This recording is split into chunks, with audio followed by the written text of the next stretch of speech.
Ottish.com. Learn anywhere, anytime. अबको यस सेसनमा हामी macro सेक्युरिटीको बारेमा कुरा गर्न गइरहेका छौँ। यो भन्दा अघिल्लो सेसनमा हामीले कुरा गरिहाल्यौँ कि यदि तपाईले कुनै टास्क रेगुलर बेसिसमा गरिराख्नु भएको छ र त्यसलाई तपाईले अटोमेट गर्न चाहनुहुन्छ भने the most easiest way to do that is through macro. तपाईले म्याक्रो रेकर्ड गरेर त्यो म्याक्रोलाई रन गर्नुभयो भने तपाईको रेगुलर वर्कहरुलाई म्याक्रोले इजिली अटोमेट गरिदिन सक्छ।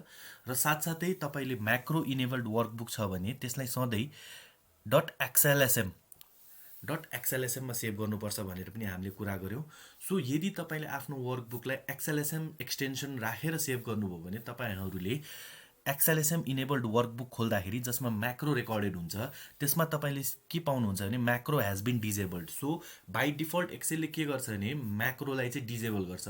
र यो गर्नुको मेन कारण के हो भने सुरुमा जब म्याक्रो अनाउन्स भएको थियो र म्याक्रो आएको थियो त्यो बेला के गरिन्थ्यो भने भेरियस मलिसियस फाइलहरु अनलाइन थ्रुबाट मान्छेहरुले डाउनलोड गरेर म्याक्रो अटोमेटिकली इनेबल हुँदाखेरि धेरै मान्छेहरुको फाइल्सहरु सिस्टम चाहिँ करप्ट भएको भएर चाहिँ Excel came up with or Microsoft in fact came up with option कि जसमा चाहिँ बाइ डिफल्ट म्याक्रो डिजेबल हुन्छ र if you trust the file then only macro enable हुन्छ। सो म्याक्रोजको केसमा चाहिँ you have to be particularly very cautious, किनभने तपाईहरुले यदि कुनै थर्ड पार्टी म्याक्रो इनेबल्ड वर्कबुकहरु ल्याउँदै हुनुहुन्छ नि you have to be certain कि यसको म्याक्रोले चाहिँ my files or my system will not be tampered with. त्यही भएर चाहिँ बाइ डिफल्ट एक्सेलले चाहिँ यसलाई डिजेबल गरेर राखेको हुन्छ।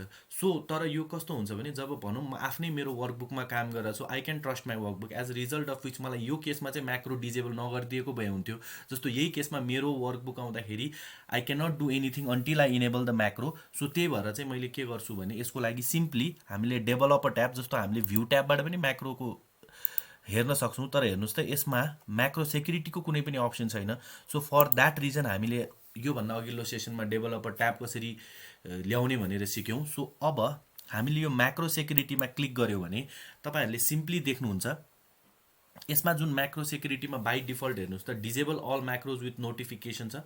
सो मेरो म्याक्रोजहरु बाइ डिफल्ट म्याक्रो इनेबल्ड वर्कबुकहरु डिजेबल हुन्छ र त्यो डिजेबलको लागि त्यो डिजेबल भएर एउटा नोटिफिकेसन आउँछ कि दिस हैज बीन डिनेबल्ड। इनेबल गर्नको लागि चाहिँ हामीले इनेबल बटन थिच्नु पर्ने हुन्छ। र त्यो भन्दा माथि हेर्नुहुन्छ भने डिजेबल अल म्याक्रोज विदाउट नोटिफिकेसन भनेको छ। सो यो चाहिँ अटोमेटिकली डिजेबल हुन्छ र कुनै नोटिफिकेसन पनि आउँदैन। So that's not at all advisable र at all not required to me. र त्यसको तल हेर्नुहुन्छ भने तपाईले देख्नुहुन्छ disable all macros except digitally sign macros. यो चाहिँ स्पेसिफिकली त्यस्ता व्यक्तिहरुको लागि हो, मोस्ट इम्पोर्टेन्टली त्यो डेभलपरहरुको लागि हो जसले आफूले डेभलप गरेको म्याक्रोजहरु चाहिँ एज एन एड इन या प्लग इनको रूपमा चाहिँ बेच्न खोज्नुहुन्छ आफ्नो त्यसमा सर्टिफिकेसन पनि दिएर as a added layer of security त्यसमा। सो हाम्रो लागि हामी एज अ पर्टिकुलर युजर जसले चाहिँ म्याक्रो चलाउँछौं we won't be selling this र यो सेसनको लागि पनि हामीलाई यो काम लाग्दैन।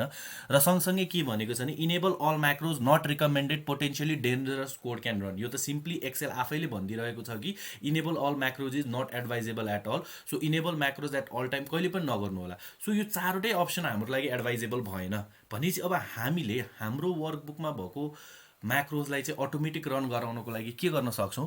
यहाँ एउटा अप्सन देख्नुहुन्छ जस्तो तपाईहरुले माथि हेर्नुभयो भने यो ट्रस्टेड लोकेसन भन्ने।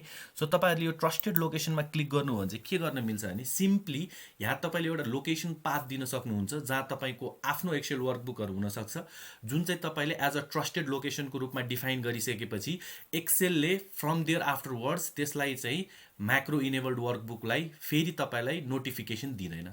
सो यसको लागि सिम्पली हामीले के गर्न सक्छौं यहाँ जुन एड न्यू लोकेसन छ यहाँ मैले क्लिक गरे र मलाई कुन पाथ दिनुपर्ने हो मैले त्यसलाई त्यो पोजिसनलाई हाल्दिए र त्यसपछि ब्राउज गरे र ब्राउज गरेर मैले फर एक्जाम्पल यो च्याप्टर 6 लाई हालेर ओके थिचे। अनि एउटा अर्को इम्पोर्टेन्ट कुरा जुन यदि तपाईले यो subfolders of this location are also trusted भनेर राख्नु भन्यो भने मात्र फोल्डरलाई उले ट्रस्ट गर्छ। त्यही भएर तपाईले यहाँको सब फोल्डर यदि सब फोल्डर पनि बनाएर राख्नु भएको छ एउटा मेन फोल्डर भित्र भने तपाईले सब फोल्डरलाई पनि क्लिक गर्नुपर्ने हुन्छ र त्यसपछि ओके बटन क्लिक गरेर यदि तपाई बाहिर आउनु भयो भने चाहिँ अब तपाईको म्याक्रो सेक्युरिटी इनेबल भइसक्यो हुन्छ।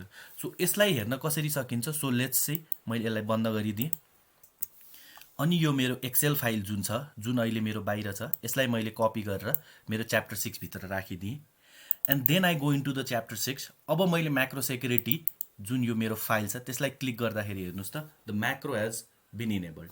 सो अब अनवर्ड्स चाहिँ मेरो जुन च्याप्टर 6 भन्ने फोल्डरमा भएका सब फोल्डरहरू र त्यसभित्र भएका फाइलहरूमा भएको कुनै म्याक्रो छ भने चाहिँ Excel will not be asking again and again with that notification कि whether you want to enable the macro or not. So यसरी नै तपाईँले यो म्याक्रोबाट तपाईँले इफ इन केस तपाईँको कुनै लोकेसन चेन्ज भएको छ या if you want to remove, if you want to make certain changes भने पनि तपाईँहरूले सिम्पली गर्न सक्नुहुन्छ। You can either use this remove option to remove the trusted location, या तपाईँको एक्सेल वर्कबुकको या त्यो फोल्डरको लोकेसन चेन्ज भयो भने you can modify the position so that तपाईँलाई नाउ एन्ड अगेन तपाईँको एक्सेल वर्कबुकमा भएको म्याक्रोलाई चाहिँ अटोमेटिक इनेबल हुनेछ र तपाईँलाई नाउ एन्ड अगेन चाहिँ म्याक्रो इनेबल गर्नको लागि नोटिफिकेसन आउने छैन।